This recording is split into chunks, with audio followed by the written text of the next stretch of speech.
ask you, who is Allah? Is The Allah creator. a creator? He is one. You are describing who he is. You are not talking who he is. You're describing how he is. He is one. One God. So what is this? Three God, four God. There's also God. So you say how you just explaining to me. You describe description of God. You're not talking who God is. Because I ask you, is God a spirit? You will say no. He's not a spirit. He's not created, right? He's not created. No, he's not created. Yeah. So that's why he's not a spirit. So who is he? You will say all kind of things. He has a 99 names or Yeah, you give him attributes. the attribute is a description of who he is. Yeah. But not the essence of who he is.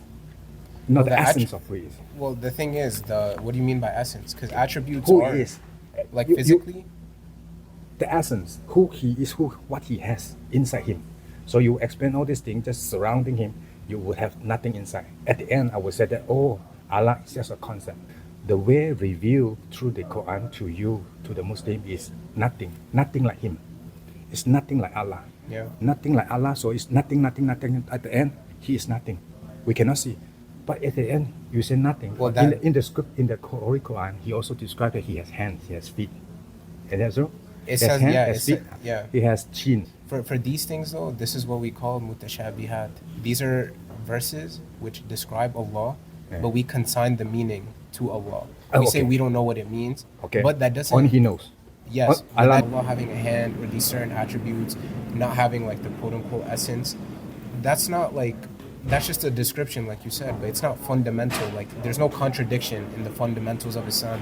Like if the Trinity. I'm not is- saying contradiction. I'm saying the same thing that you fall into like Trinity. You want me to explain the totality of the Trinity to get a logical deduction, It to should get a be logical logical. conclusion. No, you're talking about God. You don't put God into a box. You say God cannot do. Can you do something? Make a stone heavier than they cannot lift. That kind of thing. This These is are logical. flawed- yeah, this these is are logical flawed fallacy. questions. Yeah. This is logical fallacy. So they use a logical fallacy to trap us. Say, can you prove God existent? So Mm-hmm. same thing. Like you say, can you explain Trinity? If you cannot explain, that means it's not logical. So Yeah. if you cannot say God, then this God doesn't exist. So the same logic. So you're using the same Pharisee to attack Christianity about the Trinity. So it's the same thing. They backfire to the Muslims saying that who is Allah? You will go in the same direction. At the end, you will know God knows the best. That's the best answer that you can get.